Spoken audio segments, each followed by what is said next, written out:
Welcome to Guts and Guns. Today we're tackling something, well, deeply human, something universal but also incredibly personal. Grief. Now, when you hear grief, I think most people's minds jump straight to, the death of a loved one. Yeah. Which is, of course, a huge part of it. Absolutely. But what our sources show is that grief is actually much broader.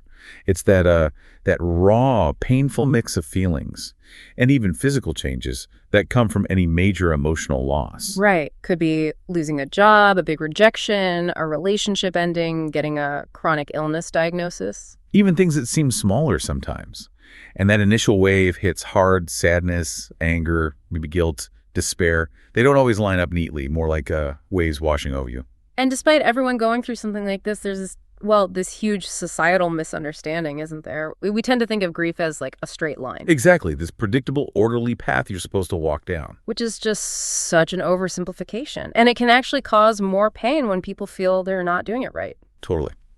So that's our mission today. We want to kind of deconstruct that idea. We're going to offer a really comprehensive, expert look at human grief, how dynamic it is, how nonlinear. Yeah, we'll pull together insights from psychology, neuroscience, clinical practice. To help you navigate it or understand it better in others, and maybe see how, even with the pain, there can be meaning, maybe even growth. Think of this as your shortcut to being truly well-informed on grief. Let's dive in. Okay. So, if we're busting the myth of linear grief, we kind of have to start with where it came from, right? The Kübler-Ross model, the 5 stages. DABD, denial, anger, bargaining, depression, acceptance. Everyone seems to know it. Yeah, it's everywhere. But the crucial thing, and this is so important, Elizabeth Kübler-Ross introduced this back in '69 in her book On Death and Dying. And she was primarily describing terminally ill patients, people facing their own deaths. Not people who were bereaved. Exactly. It was never, ever meant as a step-by-step guide for someone who'd lost a loved one. That's the critical footnote that gets lost, isn't it? Okay, let's quickly touch on the stages, just so we understand the original idea. Denial, that's like a temporary buffer. Yeah, a defense mechanism, clinging to the reality you prefer, maybe isolating yourself a bit. Then as that fades, anger can surge up. Yeah. The why me, the frustration, looking for someone or something to blame. And bargaining often follows trying to make deals, if only kind of thinking, maybe with God or the universe, hoping to reverse it somehow. Then depression, that sinking feeling, the despair, withdrawal as the reality really starts to set in. And finally, acceptance, not necessarily happiness, but embracing the reality, a calmer perspective. Okay, but here's the big but. Here's the big one. This model, despite being so influential, it came from qualitative interviews. It wasn't empirically tested for general bereavement. And the biggest issue is how it got misinterpreted. As this rigid, linear path. Exactly. Kübler-Ross herself said these are just emotions people might feel, not steps everyone must take in order. People feel these things fluidly, sometimes all at once, sometimes bouncing between them. And thinking you have to go through them in order, that must be so harmful. It makes people feel like they're grieving wrong. Precisely. It adds another layer of distress when they're already suffering. It's incredibly invalidating. So if the linear model is, flawed in its popular interpretation, what does modern psychology offer instead? How should we be thinking about this? Great question. Newer models are much more nuanced. They emphasize dynamic processes, things that oscillate, or tasks you work through, like the dual process model from Strube and Schitt in '99. Dual process. Okay, what does that involve? It's basically a direct response to the stage idea. It suggests that when you're grieving, you naturally oscillate. You move back and forth between 2 main ways of coping. 2 ways? Yeah. Loss orientation and restoration orientation. Okay, loss orientation sounds like what we typically think of as grief. Feeling the pain, yearning, crying, thinking about the person. Exactly. Confronting the loss directly. It's necessary, absolutely vital for emotional healing. But restoration orientation, that's the break you mentioned. Adjusting to the new reality. That's it. Engaging in new things, taking on new roles, maybe building new relationships or skills, learning to live in the world without the person. So it's okay to take breaks from the pain, to focus on practical things. Not just okay, it's healthy. The model suggests we need those restoration periods to avoid being completely overwhelmed by the grief, to prevent burnout. It allows for processing in a more sustainable way. That makes a lot of sense. And then there's Worden's model, the 4 tasks. Right, William Worden. He framed grief more as active work you do rather than something passive that just happens to you. These are tasks or maybe milestones, not rigid stages. Okay, what are they? Task 1. Accept the reality of the loss, intellectually and emotionally acknowledging they're gone and won't return. Task 2. Sounds tough. Experience the pain of grief, allowing yourself to feel it, process those difficult emotions. It's seen as necessary for healing, not something to just bypass. Okay. 3. Adjust to a new environment without the deceased. This is broad effect. It can mean external adjustments like learning to manage finances alone, internal adjustments like your sense of self, and even spiritual adjustments. And the final task. Find an enduring connection with the deceased while embarking on a new life. This is key. It's not about forgetting or getting over them. It's about finding ways to maintain a bond, integrate their memory, while reinvesting emotional energy back into your own life. Maintain a bond while moving forward. That really shifts the perspective from closure to something more like integration. Exactly. It highlights this huge gap between how the public often talks about grief linear, getting over it, and the much more complex, messy reality understood in clinical practice. Believing in that straight line can cause so much self-judgment. Yeah, feeling like you're failing if you have a good day or if anger pops up again months later. Right. Modern psychology really validates that everyone's journey is unique. There's no single right way. And this journey, it's not just in our heads, is it? Our sources really emphasize the biology. Grief physically changes us. Oh, absolutely. It's not just psychological. It's a profound neurobiological event. It actually alters how your brain functions, especially in the beginning. How so?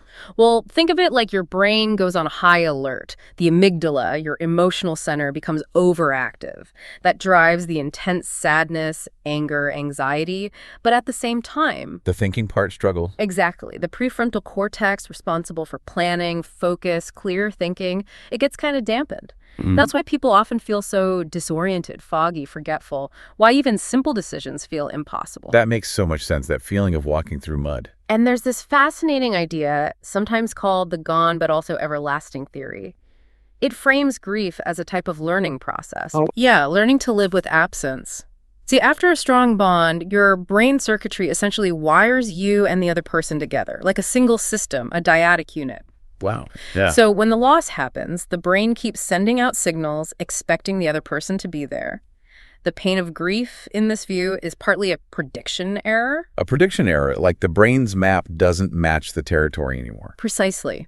The internal model anticipates presence, but reality delivers absence. Grief is the brain struggling to reconcile the knowledge, they are gone, with the deep-seated neural expectation and memory. They are here everlasting. So what does that mean for how long grief lasts? It means it's not about willpower. It's a biological process of rewiring. It takes time, repeated experiences of the absence for the brain to update its model to form new connections. Like retraining habits, not automatically reaching for the phone to call them. Exactly. And strengthening other bonds. It turns time heals from a platitude into, well, a description of a neurological process. Your brain is literally undergoing a major update. That's... wow.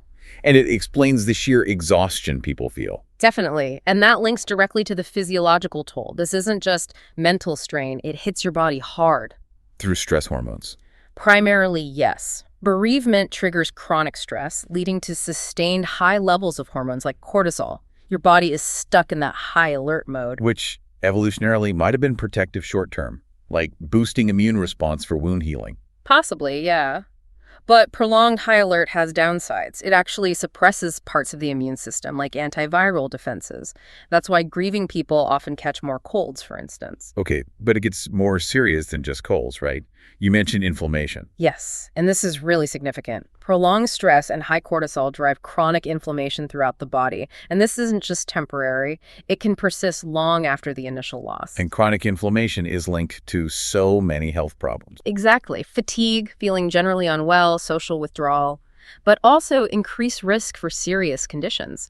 Things like chronic inflammatory disorders, gut microbiome changes, cardiovascular disease, even some cancers, and potentially earlier mortality. So this isn't just an individual emotional issue. It has real public health implications. Absolutely. Understanding the biological impact is critical. Given all this complexity, the psychology, the biology, it makes sense.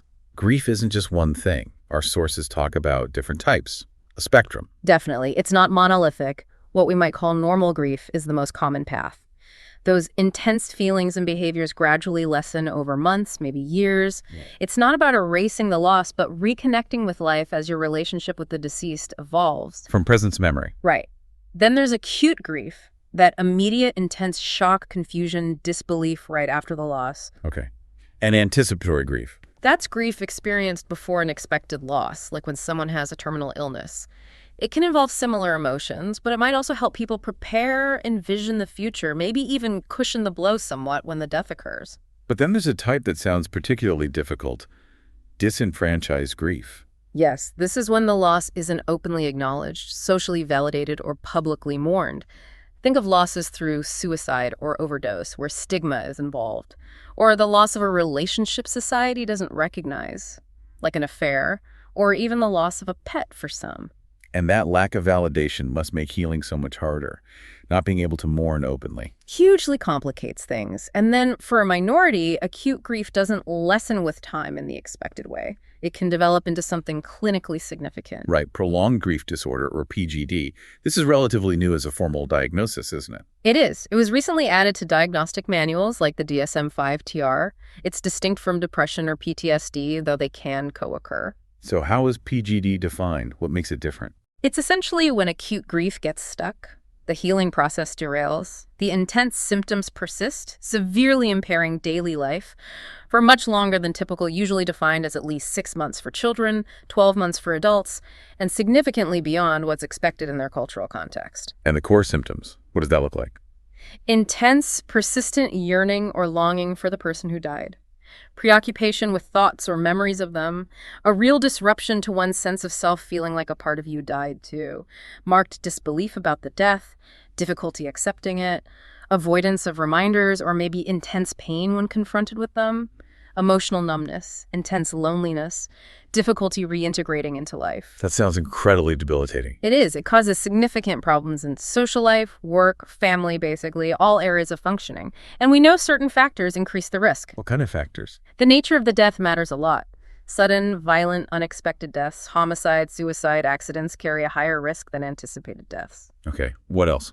An individual's personal history plays a role. Previous depression, anxiety, or significant childhood adversity can make someone more vulnerable. And the social context. Hugely important. Lack of social support is a major risk factor. Feeling isolated, not having people to lean on. Lower socioeconomic status is also linked to higher risk, perhaps due to fewer resources or more cumulative stress. So it really underscores that grief happens within an environment. Support systems, or the lack of them, can make a massive difference. Absolutely. A supportive community can be a powerful buffer. Its absence can unfortunately contribute to grief becoming pathological. Which leads us nicely into thinking about how people actually cope. How do we navigate this labyrinth with help from culture, community, personal strategies? Right, and rituals play a huge role here. Think about funerals, memorial services, even personal traditions like lighting a candle on an anniversary. What do they actually do for us psychologically? They provide structure in chaos, a safe, defined space to express overwhelming emotions. They act like anchors, grounding you when you feel adrift. They make the loss feel more real, which is part of acceptance. And they bring people together. Critically important. Shared mourning combats isolation. It builds and reinforces support networks. Just being with others who understand, who share the sorrow, provides immense comfort and solidarity. It says, we're not alone in this. That sense of shared understanding must be profoundly healing. Immensely. And beyond specific rituals, our broader cultural and religious backgrounds shape everything: how we understand death, what emotions are okay to show, how long mourning should last. You give some examples. Sure. You mentioned the Jewish tradition of Shiva, that 7-day period of intense community-supported mourning at home, very structured. Contrast that with, say, some Balinese traditions where visible crying might be discouraged, believing it hinders the soul's journey. Neither is right or wrong, just different cultural frameworks. And faith itself, for many people, is a major source of strength. Absolutely. Religious or spiritual beliefs can offer profound comfort. Framing loss within a divine plan, believing loved ones are in a better place, finding hope for reunion, these can ease existential pain. It provides a narrative, a meaning framework. Exactly. And it can inspire resilience, helping people find purpose even in suffering, seeing it as potentially transformative, deepening their faith, which can prevent falling into despair. Okay, so those are bigger frameworks.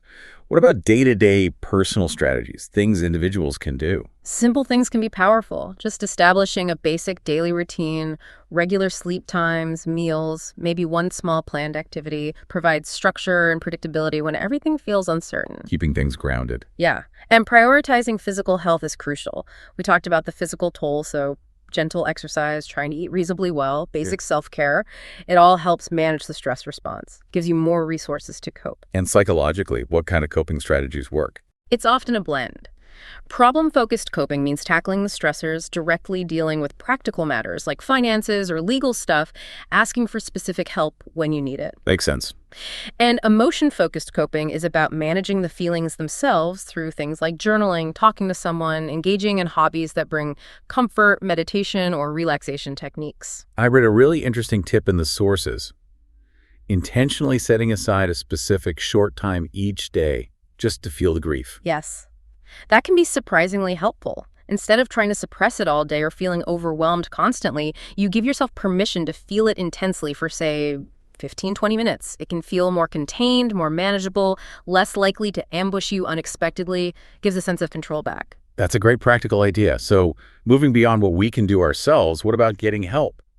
Professional support, peer support.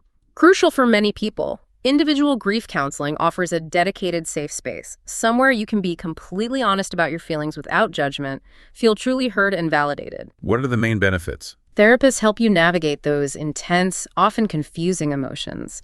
They teach coping skills tailored to you. They can help you process the loss and eventually work towards finding renewed meaning or purpose. It's like having someone help carry that heavy weight for a while. And what techniques do they use? Is it just talking? Talking is central, but therapists use evidence-based approaches. Cognitive behavioral therapy, CBT, helps identify and challenge unhelpful thought patterns associated with grief, like excessive guilt or hopelessness, to build resilience. Okay. Acceptance and commitment therapy, ACT, is another. It focuses on accepting difficult thoughts and feelings rather than fighting them while committing to actions aligned with your personal values. Helps you move forward even with the pain. And mindfulness. Mindfulness helps you stay present, observe your emotions without getting swept away by them, and cultivate self-compassion, which is so important during grief. That sounds incredibly valuable. Yeah. And therapy isn't the only option, right? What about support groups? Support groups are fantastic. They offer something different but equally valuable: community and mutual aid. How so? Bringing together people who've had similar losses creates a unique environment. You realize you're not alone, your feelings are normal, you can share experiences, offer support, receive support, and learn coping strategies from peers who genuinely get it. That validation must be powerful. Incredibly powerful. It reduces isolation, which is a major risk factor we talked about. Plus, you get exposure to diverse perspectives on how others are navigating their grief. And these days, with online options, they're more accessible than ever. Absolutely. Online forums, chat groups, video meetings, they offer 247 access for people who might not have local groups, have mobility issues, or just prefer the anonymity. So where do people typically find these resources, therapy or groups? Often through doctor referrals, hospitals, hospices, community centers, religious organizations. There are also online directories specifically for therapists or support groups. And of course, books, websites, online courses focused on grief can be helpful self-help resources too. Okay, so we've covered the journey, the biology, the coping, the support. But our sources suggest the story doesn't always end with just coping or acceptance. There's potential for something more. Yes, exactly. Finding meaning. For many, acceptance isn't the final destination. It's more like a clearing that allows them to start building something new. Meaning making. What does that actually involve? It's about finding ways to make sense of the loss, to integrate it into your life story in a way that allows for continued connection and purpose. It's a recognized path to healing that doesn't erase the pain, but can ease the suffering associated with it. And it's personal, right? Not linear. Highly personal, Yeah. definitely not linear. It evolves over time as your relationship with the person you lost shifts from one of physical presence to one of memory, legacy, and continuing influence. How do people do that? What are some strategies? It varies hugely. Some people channel their grief into action, maybe advocating for a cause related to the death, starting a scholarship fund, creating art or music. Others find meaning through sharing their story, supporting others going through similar losses, or simply focusing on embodying the values their loved one held dear. It's about finding a way to honor them, to keep their significance alive while moving forward. Precisely. It's an adaptive process. It helps make sense of irreversible change. And this connects to another really powerful idea, post-traumatic growth, PTG. Yes. This is such an important concept. It refers to positive psychological changes that can occur as a result of struggling with major life crises or traumatic events, including profound loss. Now, this is crucial. It's not about not suffering, right? Absolutely not. PTG doesn't mean the trauma was good. It doesn't erase the pain. It's about positive changes happening alongside the suffering, often because of the struggle.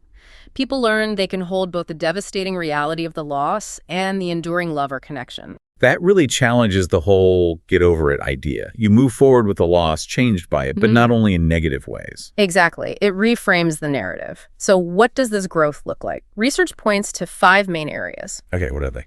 First, a greater appreciation for life. Confronting mortality can shift your perspective, leading to deeper gratitude for the present, for simple things. I can see that. Second, improved relationships. Going through deep loss can lead people to value their connections more, become more empathetic, or shed superficial relationships. Third, recognizing personal strength. Surviving something so difficult can reveal resilience you never knew you had, leading to increased self-reliance, a sense of empowerment. Okay, 2 more.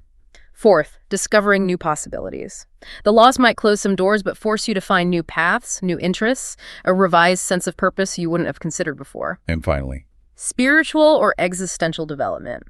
For some, it leads to a deeper faith or a revised understanding of life's meaning, a transformation in their worldview. wow, so growth and suffering can coexist. That's the most vital point. They absolutely can and do.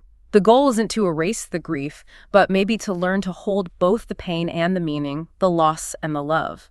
To build a new life around the space left by the loss, integrating past, present, and future. That's a really powerful way to think about it. Yeah. So as we wrap up our deep dive today, it's incredibly clear that grief isn't this neat, linear package. It's messy, dynamic, multifaceted. Deeply influenced by our psychology, our biology, that brain rewiring we talked about, the physical toll, and very much by our social world, our culture, the support we get or don't get. And healing. It's not about bouncing back to who you were before or getting over it. It seems much more about integration. Exactly. Integrating the loss into your life story, finding ways to carry it forward, building a new sense of self and purpose that acknowledges the sorrow but isn't solely defined by it. The potential for meaning-making, for post-traumatic growth, even amidst pain, is quite remarkable. It really shows the resilience of the human spirit. So for everyone listening, as we finish up today, maybe think about what aspect of this complex journey through grief resonated most with you, and how might understanding its nonlinear, deeply personal nature change how you think about your own challenges, or perhaps how you support others navigating their own unique labyrinth of loss. We hope you enjoyed this week's episode. Tune in again.